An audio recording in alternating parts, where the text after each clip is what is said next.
sencillo, dedicado a su trabajo, a su profesión, hasta que un día dice la Biblia que el Señor Jesús pasó por allí, lo llamó, y durante 3 años el Señor Jesús lo estuvo tratando, lo estuvo moldeando, y al final llegó a convertirse en un gran hombre de Dios. Como todos los seres humanos, él también pues tenía sus altos y sus bajos, tenía su carácter, cometía errores, como todos. Nosotros los seres humanos solemos poner a veces una lupa encima de los defectos de la gente, ¿verdad? Y parece que en cuanto cometen el más mínimo fallo, enseguida magnificamos el problema, ¿no? Y es verdad, Pedro tuvo sus fallos, ¿y quién no los tiene? ¿Quién no los tiene? Y Pedro cometió sus errores y sus pecados, y negó al Señor, todo eso lo sabemos. Pero lo que también tenemos que recordar es que Pedro era un hombre que quería cambiar. Y yo te hago una pregunta a ti esta tarde. ¿Tú quieres cambiar? Porque hay gente que no quiere cambiar. Parece una pregunta tonta, ¿no? ¿Quién no quiere cambiar? Bueno, hay gente que no quiere cambiar. Hay gente que dice, yo soy así. Y con eso se justifica. Mi padre era así, mi abuelo era así, en mi familia siempre hemos sido así. Y justificamos nuestros pecados y justificamos cosas que no tienen ninguna justificación. Pero Pedro es un hombre que quería cambiar. ¿Se acuerdan cuando el Señor le preguntó a Pedro, Pedro, ¿tú me amas? Porque es muy bonito cantar, eso no cuesta nada, ¿no? Cantar, ¿qué cuesta? Nada. Tocar las palmas, levantar las manos, venir a una iglesia. Pero cuando el Señor se le queda mirando a la cara y dice, Pedro, ¿tú me amas? Enseguida Pedro, ¿no? Claro, Señor, tú sabes que te amo. Sí. Pues ponte a apacentar mis ovejas. Y a continuación, Pedro, escucha bien lo que te voy a preguntar. ¿Tú me amas? Sí, Señor, tú sabes que te amo. Pues ponte a cuidar de mi pueblo, de mi rebaño. Al final, cuando se lo pregunta 3 veces, el Pedro se da cuenta por dónde van los tiros. Y le dice, Señor, tú lo sabes todo. Tú sabes que yo te amo. Yo te he negado. Yo no cumplí mi palabra de estar contigo hasta la muerte. Te fallé. Pero a pesar de todo, tú sabes que yo te amo, Señor. Y el Señor le dijo, está bien, Pedro, está bien. Pues sígueme, dice, sígueme. Y eso es lo importante, hermanos, que sigamos al Señor. Tropezamos, caemos, nos levantamos, cometemos errores, hacemos tal vez cosas que no son delante de Dios todo lo bueno que son. Pero si amamos al Señor, nos vamos a esforzar y vamos a procurar poner en práctica su palabra. Y con la ayuda y con la gracia y con la fortaleza del Señor, vamos a ir creciendo y vamos a ir madurando. De nada sirve venir a esta iglesia, a esta o a cualquier otra, me da igual, si usted no quiere cambiar. Si usted simplemente lo que quiere es decir, bueno, voy a escuchar un sermoncito, a ver qué va a decir este hombre esta tarde. Si usted viene a la iglesia con la actitud de después salir y seguir haciendo de las suyas y seguir pecando y seguir desobedeciendo la palabra, pues no tiene sentido. Pero si usted quiere verdaderamente crecer y madurar y servir al Señor, pues yo le felicito, porque esta tarde vamos a seguir estudiando la vida de este hombre. Y seguimos en el libro de los Hechos, ¿se acuerdan? Dejamos el domingo, dejamos a Pedro en la puerta de la Hermosa, allí en la puerta del templo de Jerusalén, en una de las puertas, orando por un cojo, un hombre que lo ponían cada día a pedir limosna, un hombre que era un mendigo, no podía trabajar, no podía buscarse la vida, y cada mañana venían, lo ponían a la puerta del templo y por la tarde se lo llevaban otra vez, y al día siguiente otra vez, y al día siguiente otra vez.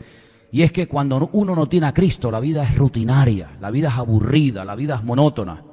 Pero cuando uno tiene a Cristo no hay 2 días iguales. Amén, hermanos, no hay 2 días iguales. Cuando uno tiene a Cristo en su corazón, el aburrimiento, ¿eso qué es? Se aburrirán los de la calle, que no tienen nada que hacer. Se ponen a tontear y se ponen a no sé qué. Pero el cristiano, aburrirse, ¿de qué se puede aburrir un creyente? Con todo lo que hay que hacer, ¿verdad? Allí subía Pedro y Juan a la oración a las 3 de la tarde. Y entonces el hombre, pues lógicamente, le pone la mano para recibir algo. Y Pedro le dice, mira, no tengo ni plata ni oro, es decir, no tengo nada. Pero tengo algo mejor que el dinero. En el nombre de Jesucristo, levántate y camina. Y se levantó, dice la Biblia, y caminó. Y entró con ellos al templo, alabando al Señor. Y a raíz de eso, se agolpó un montón de gente. Y Pedro les dijo, un momentito, cuidado. ¿Por qué nos están mirando a nosotros? Como si nosotros hubiéramos sanado a este hombre. Nosotros somos igual que ustedes. Nosotros hemos orado en el nombre de Cristo, el Cristo que ustedes crucificaron, el Cristo que ustedes negaron delante de Poncio Pilato. Y quiero decirles que a ese que ustedes crucificaron el otro día, o hace poco tiempo, Dios lo levantó y está vivo. Y yo les hablo a ustedes de él y les digo que se arrepientan y que se conviertan y que se bauticen. Bueno, este hombre era algo increíble. Semanas atrás no tenía valor ni para decir yo soy uno del Señor. Semanas después predica la palabra, miles de personas se convierten al Señor. Y allí lo dejamos el domingo pasado a Pedro, ¿se acuerdan? Pero, así como yo les dije que en el capítulo 3 del libro de los Hechos empiezan los milagros, a partir del capítulo 4 las cosas cambian. Porque, escuche bien esto, toda persona que quiera agradar a Dios, ojo, toda persona que quiera servir al Señor, tarde o temprano, de una u otra manera, vas a sufrir persecución. Es imposible pasar desapercibido en la familia. Es imposible pasar desapercibido si te llamas cristiano. Si te llamas cristiano y cristiana, es imposible. Tarde o temprano la gente dirá, oye, pero ¿a ti qué te han hecho? ¿A ti qué te pasa? ¿Tú a dónde vas? Y ahí tú tendrás oportunidad para explicar lo que te ha pasado. Entonces, dicen en capítulo 4 que los religiosos, siempre los religiosos quieren echar el jarro de agua fría a la gente que quiere servir con alegría y con libertad al Señor. Siempre. Son de los que ni comen ni dejan comer. Son los que no hacen nada. No hacen nada. Pero en cuanto alguien hace algo para el Señor, enseguida lo cuestionan. Enseguida lo critican. Y entonces en el capítulo 4 vienen estas personas. Vamos a leer a partir del versículo 1. ¿Lo tienen? Ponme ahí la pantalla, Johnny, por favor. Hechos 4:1. Hablando ellos al pueblo, vinieron sobre ellos los sacerdotes con el jefe de la guardia del templo y los saduceos. Menuda camarilla. Resentidos, en vez de estar alegres de que en la ciudad las cosas están cambiando, los enfermos son sanados, se predica la libertad del evangelio, en vez de venir los religiosos y decir, oye, ya era hora tú. Ya era hora de que en nuestra ciudad se hablaran las cosas claras, de que se predicara la palabra. No. Están resentidos, están molestos. Dice, de que se enseñase al pueblo y anunciasen en Jesús la resurrección de los muertos. Esto les molesta, ¿sabe? Están resentidos con Pedro y con Juan, no les gusta. Y les echaron mano y los pusieron en la cárcel hasta el día siguiente porque ya era tarde. Como personas religiosas que tienen que dar ejemplo, resulta que son los que menos ejemplo dan. ¿Cómo puede ser que personas religiosas que tenían que decir, Pedro, Juan, estamos tan contentos con ustedes, oye, este hombre estaba aquí hacía un montón de años buscándose la vida, un mendigo, y ustedes han venido, han orado por él, Dios lo ha sanado, y míralo, contento, alabando al Señor, ahora ya no tiene que dedicarse como un perro ahí botado todos los días, ahora entra al templo, alaba al Señor? Nada, están molestos, no están contentos. Porque se sienten que alguien les está quitando su sitio, ¿eh? Se sienten que están siendo desplazados por estos dos que no son sacerdotes, ni son religiosos, ni son nada, son creyentes en el Señor, y entonces vienen y dice, a la cárcel con ellos. Y mira lo que sigue diciendo la historia, versículo 4. Pero muchos de los que habían oído la palabra creyeron, y el número de los varones era como 5,000. El día de Pentecostés, ¿se acuerdan? En Hechos capítulo 2, ¿cuántos se convirtieron? 3,000. 3,000 hombres. En aquellos tiempos, hay que decirlo todo, no se contaba las mujeres, ¿verdad? Ni los niños. 3,000 hombres. Ahora, 5,000. Ya van 8,000 y pico. Nada, en pocos días. Versículo 5. Aconteció al día siguiente que se reunieron en Jerusalén los gobernantes, los ancianos y los escribas. La política y la religión se juntó. A ver qué hacemos con estos dos. Qué cosa, ¿eh? Oye, cuando se junta la política con la religión, eso es una bomba, ¿eh? Eso es una bomba. Y dice el versículo 6, y el sumo sacerdote Anás y Caifás y Juan y Alejandro y todos los que eran de la familia de los sumos sacerdotes, y poniéndolos en medio, mira la pregunta que le hacen, mira qué pregunta le hacen a Pedro y a Juan. ¿Con qué potestad o en qué nombre habéis hecho vosotros esto? A ver, ¿qué pasa aquí? ¿En nombre de quién habéis sanado a este cojo? Y entonces Pedro, lleno del Espíritu Santo, les dijo, versículo 8, gobernantes del pueblo y ancianos de Israel, puesto que hoy se nos interroga acerca del beneficio hecho a un hombre enfermo, de qué manera haya sido sanado, sea notorio a todos vosotros y a todo el pueblo de Israel, que en el nombre de Jesucristo de Nazaret, a quien vosotros crucificasteis y a quien Dios resucitó de los muertos, por él este hombre está en vuestra presencia sano. Ahí está. Me está preguntando en nombre de quién oro, a quién sirvo, a quién predico. En el nombre de Jesucristo de Nazaret. Y ahí está. Ustedes con toda su parafernalia y con toda su religión y con todos sus rezos y con todas las historias entraban y salían del templo y ni le hacían caso a este pobre hombre. Y nosotros llegamos y en el nombre de Jesucristo oramos por él y ahí está el milagro para la gloria de Dios. ¿Queda claro o no? Pero Pedro aprovecha, como siempre, como dijimos el domingo pasado, que era un hombre que aprovechaba las oportunidades para hablar del Señor. Y ahora dice, y este versículo es muy bueno: sea notorio a todos que en el nombre de Jesucristo de Nazaret, este Jesús es la piedra reprobada por vosotros los edificadores, la cual ha venido a ser la cabeza del ángulo. Y cita el Salmo 118, versículo 22. ¿Cómo sabía este hombre de Biblia, No hay ni un solo mensaje que él dé que no mencione la palabra. En cada mensaje siempre menciona la Biblia. Y te vuelvo a recordar lo que te dije el domingo. No tenía una Biblia como tú y como yo en la mano. Eso fue siglos después. Se la sabían de memoria. De memoria. Y dice, ¿saben lo que pasa? Que la piedra del ángulo que ustedes desecharon, al final vino a ser la piedra más importante. Déjame que te explique esto, porque esto, los que no saben de Biblia, les puede sonar a chino. Cuando se estaba construyendo el templo de Jerusalén, mandaron una piedra porque no se podían hacer ruidos en la construcción. Ya venían las piedras cortadas de la cantera y después se ponían como si fueran un puzzle, como prefabricadas.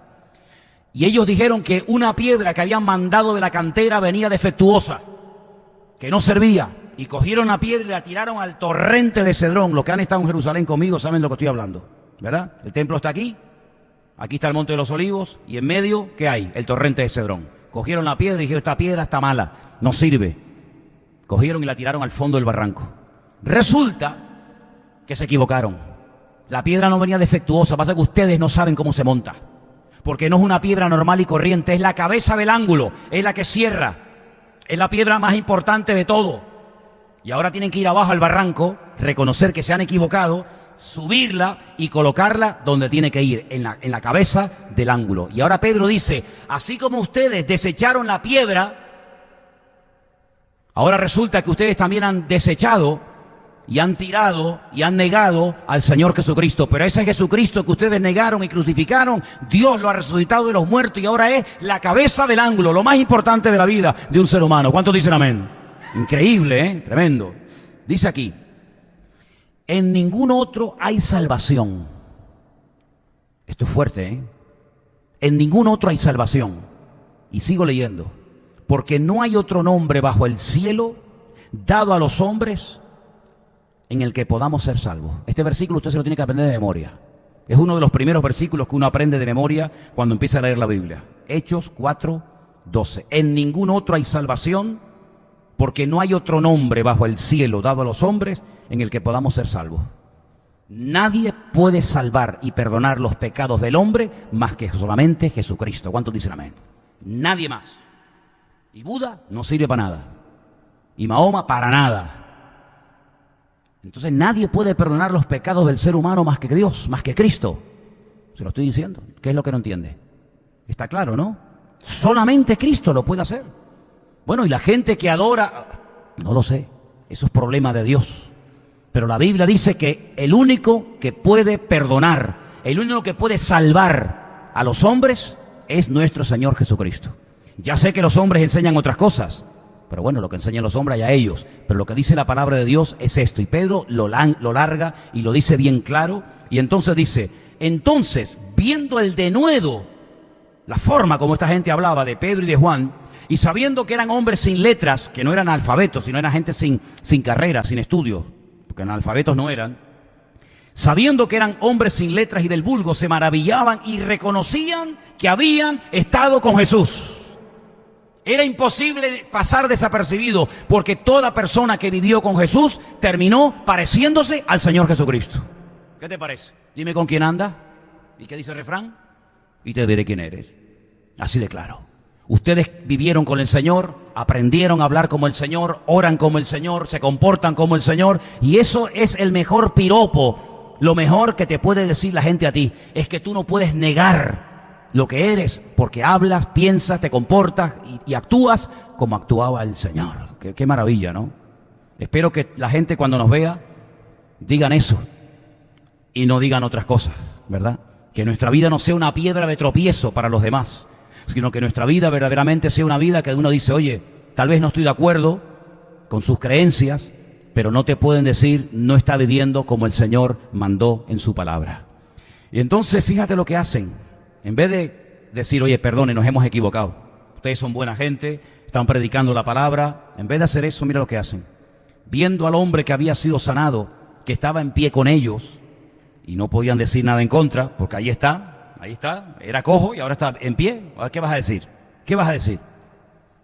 Entonces les ordenaron que salieran del concilio y conferenciaban entre sí. Se pusieron a hablar entre ellos, diciendo, ¿qué haremos con estos hombres? ¿Cómo que qué haremos? Pues está claro lo que tienen que hacer, arrepentirse ustedes también. ¿Qué más da que sean sacerdotes, que sean? También no. Porque de cierto señal manifiesta ha sido hecha por ellos, notoria a todos los que moran en Jerusalén, y no la podemos negar. Pues hijo, si te das cuenta de que Dios ha hecho un milagro a través de la vida de esta gente, si te das cuenta de que este hombre que ha estado ahí un montón de años botado pidiendo limosna no ha cambiado, ustedes no lo han ayudado en nada, y de repente aparece Pedro y Juan, oran por él en el nombre del Señor, el Señor lo levanta, lo transforma, lo cambia y está de pie, pues lo que tienen que hacer ahora mismo también ustedes, arrepiéntanse y acepten al Señor y cambien y déjense de tanta historia.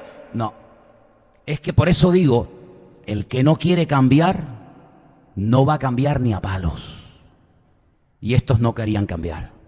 Como hay gente hoy en día que no quieren cambiar, quieren vivir a su manera, a su aire, como estos, presumiendo de religiosos, presumiendo de que tenían gran conocimiento de la Escritura, pero no querían cambiar. No querían reconocer que necesitaban también de la salvación en el Señor Jesús. Y dice aquí, sin embargo, para que no se divulgue más entre el pueblo, vamos a amenazarlos, increíble, ¿eh? Vamos a amenazarlos para que no hablen de aquí en adelante a hombre alguno en este nombre.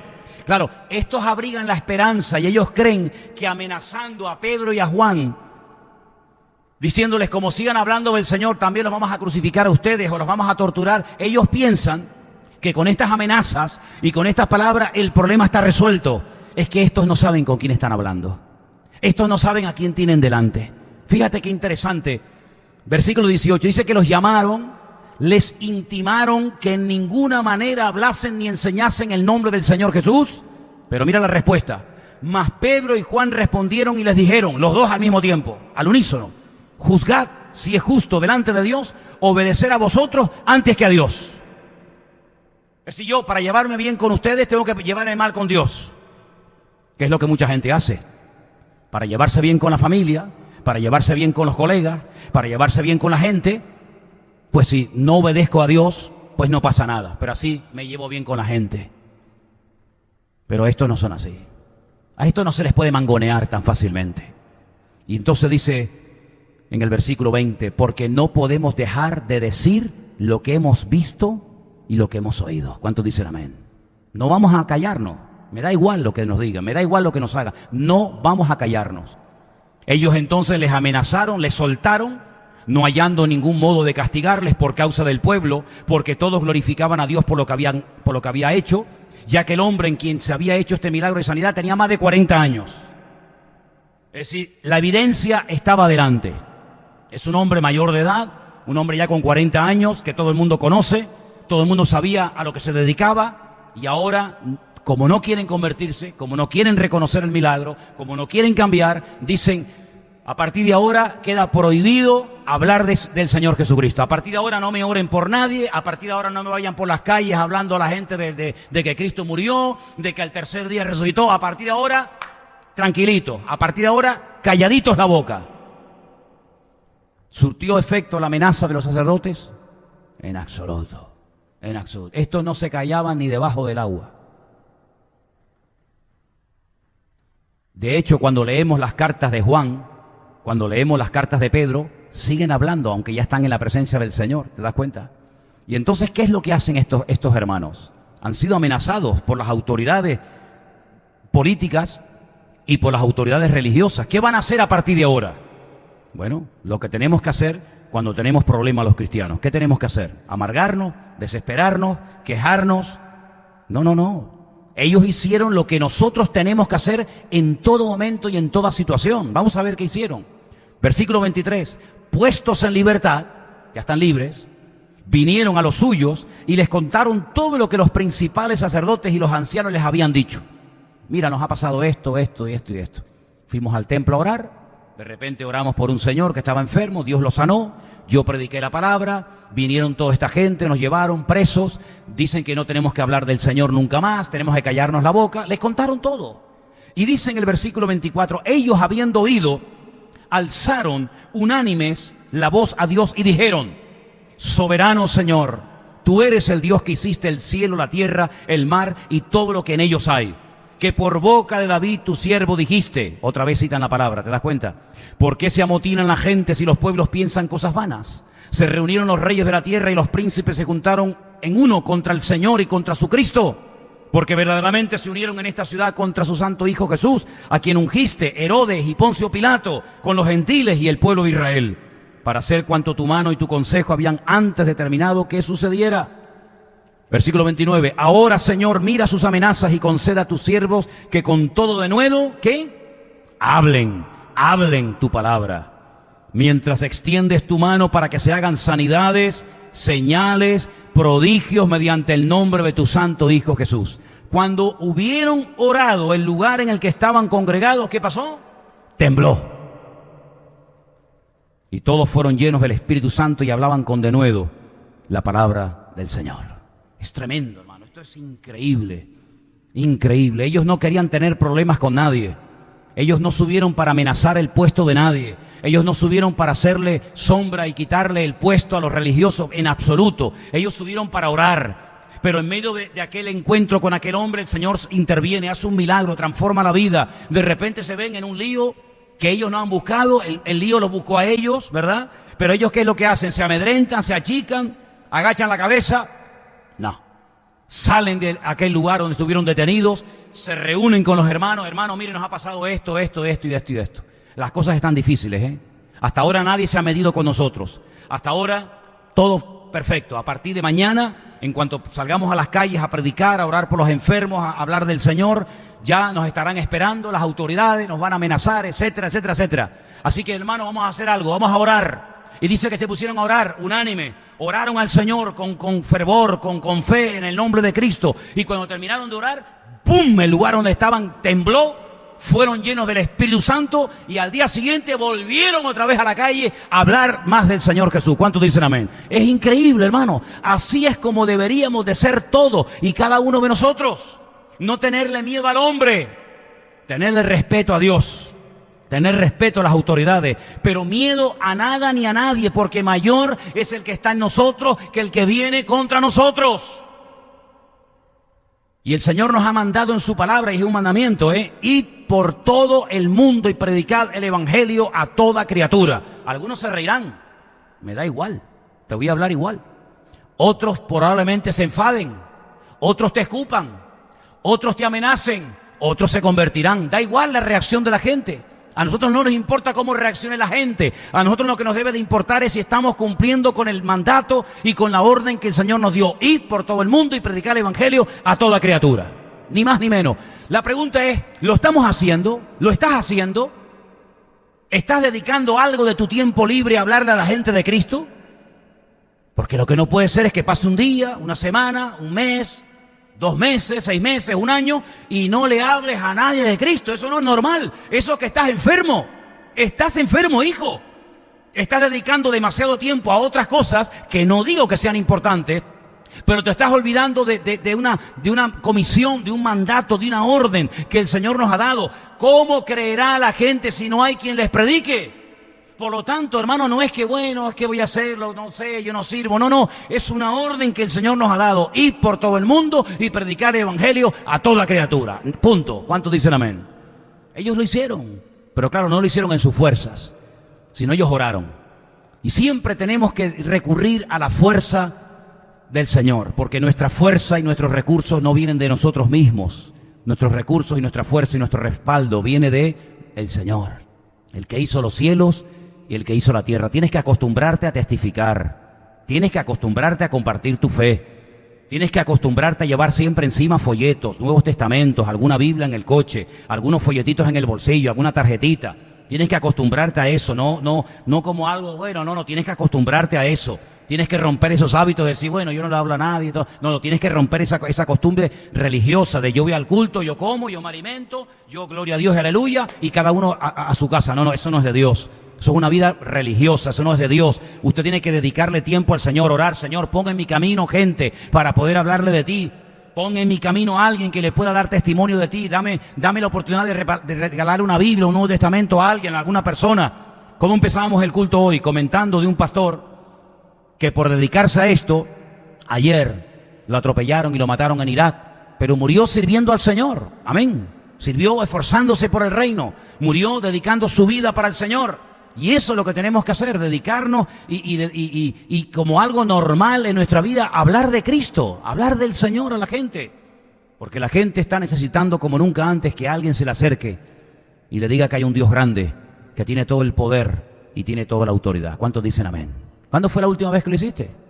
Pues claro, vamos a hablar en serio, ¿o a qué estamos aquí? ¿Cuándo fue la última vez que diste testimonio a alguna persona? A lo mejor ni te acuerdas, a lo mejor nunca lo has hecho. Pues espabila. Es un deber y una responsabilidad de todos y cada uno de los hijos del Señor de compartir las buenas nuevas, de contarle al mundo, porque yo dije una vez, hermano, ¿ustedes creen, y lo pregunto otra vez y quiero que me respondan en serio, ¿ustedes creen que hace 2000 años Dios mandó a su Hijo, fíjate lo que te estoy diciendo, mandó a su Hijo al mundo para que muriera en una cruz por los pecados del ser humano? ¿Ustedes creen eso? Tranquilo. Yo sé que estás contento, pero no te preocupes, tranquilo. ¿Lo creen? ¿Sí o no? ¿Tú crees que Jesucristo ha venido en carne? ¿Tú crees que Jesucristo ha venido en carne y hueso? Di conmigo, ¿creo que Jesucristo? No, di lo que yo te digo. ¿Creo que Jesucristo? Dilo conmigo. ¿Creo que Jesucristo, que ha venido en carne y ha muerto en una cruz y ha resucitado el tercer día? Y Él es el Señor de señores y el Rey de reyes. Ok, muy bien. Entonces endemoniado no está. ¿Saben qué, hermanos? La Biblia nos enseña que tenemos que decirle al mundo lo que acabo de decir ahora, porque la gente no lo sabe. La gente cuando ve una película se creen que Cristo fue un personaje de la historia y nada más. Pero si ustedes creen que verdaderamente Cristo murió y Cristo resucitó, si esto es verdad, y hermanos, ¿cuántos de ustedes que están aquí han ido conmigo y han visto el sepulcro, la cueva de Cristo vacía? Algunos. Yo les he llevado a ustedes a la tumba de Cristo a Jerusalén. ¿Cómo está esa tumba dentro? Está vacía. Me acuerdo que una vez llevé a una persona a la tumba de Cristo a Jerusalén, al jardín de la tumba, y cuando salíamos de la cueva me dice, oye, una pregunta, ¿qué vinimos a ver aquí? Digo, aquí lo que has visto, una tumba vacía. A esto hemos venido aquí. ¿Te imaginas que estuviera ocupada? ¿Te imaginas que hubiera un muerto o unos huesos dentro? ¿Te imaginas? Sería una tragedia. Pero nosotros sabemos que nuestro Señor Jesucristo está vivo, que ha resucitado de la muerte y está con nosotros en esta tarde, en este lugar. ¿Cuántos dicen amén? ¿Tú lo crees? Amén. Pues dice la palabra del Señor que esta gente se jugó la vida y murieron como mártires por enseñar este mensaje al mundo. Ellos murieron por lo que tú y yo creemos esta tarde, que nadie se mete con nosotros, pero ellos estuvieron dispuestos a ir a una cruz, a ir a la muerte, al martirio, porque creían totalmente lo que tú y yo estamos creyendo esta tarde. Y dieron su vida, y no tuvieron temor de dar su vida en la cruz, crucificados, comidos por la fiera, quemados, etcétera, etcétera, porque estaban completamente convencidos que aquel Señor Jesucristo que murió en la cruz, lo vieron vivo al tercer día y estuvieron con Él y caminaron con Él y viajaron con Él. Estaban plenamente convencidos de que Cristo estaba vivo. Pero si yo te digo esta tarde que allá afuera hay gente que no lo sabe, ¿qué te parece? Hay millones de personas que no creen, porque nadie se lo ha dicho, esta gran verdad que tú y yo hemos confesado en esta tarde, en este lugar. Ahora, a raíz de esto, la gente que se convertía, ¿qué hacía? ¿Qué hacía la gente que se convertía en aquellos tiempos? Vamos a leerlo. Seguimos en el capítulo 4. Vamos a leer todo el capítulo 4. Dice en el capítulo 4, versículo 32, que la multitud, ya hablamos de multitud, de los que habían creído era de un corazón y de un alma. Y ninguno decía ser suyo propio nada de lo que poseía, sino que tenían todas las cosas en común. Todas las cosas en común. Y con gran poder los apóstoles daban testimonio de la resurrección del Señor Jesús, y abundante gracia era sobre todos ellos. Así que no había entre ellos ningún necesitado. ¿Tú has leído bien esto? No había entre ellos ningún necesitado. Porque todos los que poseían heredades o casas, las vendían y traían el precio de lo vendido. Y lo ponían a los pies de los apóstoles y se repartía a cada uno según su necesidad. Yo nunca he visto esto. Yo lo leo, lo creo, pero yo nunca lo he visto. Yo nunca he visto una iglesia, he visto algún hermano, alguna persona que lo hace, pero una iglesia en peso que lleve este modelo, este estilo de vida, yo esto nunca lo he visto. Y creo que ustedes tampoco. Que la gente se desprendan de sus cosas para que no haya necesidad, para que todos estén cubiertos. Yo esto nunca lo he visto. Este modelo funcionó un tiempo, pero parece ser que con el paso del tiempo el modelo no se volvió a repetir. Y entonces dice en el versículo 36, y aparece un personaje que hasta ahora no se había mencionado, dice que José, a quien los apóstoles pusieron por sobrenombre Bernabé, que traducido es hijo de consolación, que era un levita natural de la isla de Chipre, como tenía una heredad, la vendió y trajo el precio y lo puso a los pies de los apóstoles. Es decir, si nosotros analizamos esto, vemos que los discípulos salían a las calles, predicaban, que se presentaba alguna necesidad, algún enfermo, oraban por él. El Señor se glorificaba, el Señor hacía el milagro allí en la calle. Automáticamente la gente venía. Digo, ¿qué pasó? ¿Qué pasó? No, que un ciego, no, que un mudo, no, que un paralítico. Entonces, cuando se juntaba la gente, esta gente decía, vamos a aprovechar la oportunidad, ya que no entran ya que no vienen con nosotros, pero están aquí, de espectadores, de curiosos, se les predicaba la palabra. Dice que la gente, las multitudes, al final lo que hacían es que le enseñaban un modelo, un estilo de vida que nunca en la vida habían visto en Israel ni en el mundo entero. Vivían juntos, compartían todas las cosas.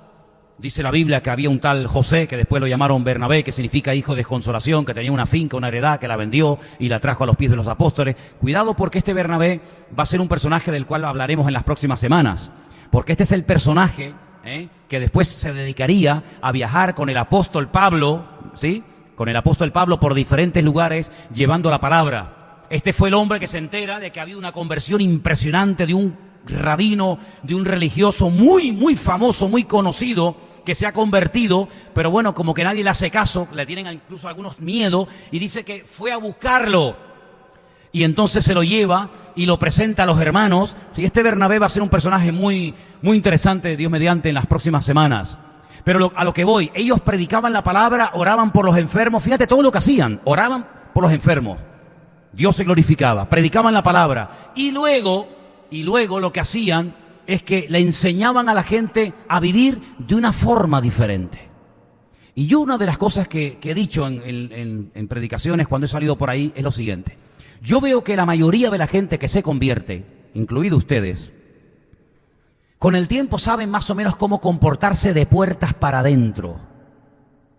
Es decir, ustedes aprenden cómo es un culto, cómo es una iglesia, cómo se canta, cómo se entra, cómo se sale, cómo se comporta uno, cómo no se comporta uno, ¿verdad?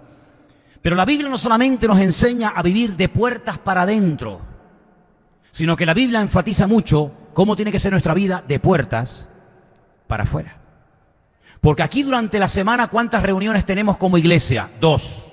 Los jueves a las 7 y los domingos a las 6:30. Y después los chicos, los jóvenes se reúnen los sábados.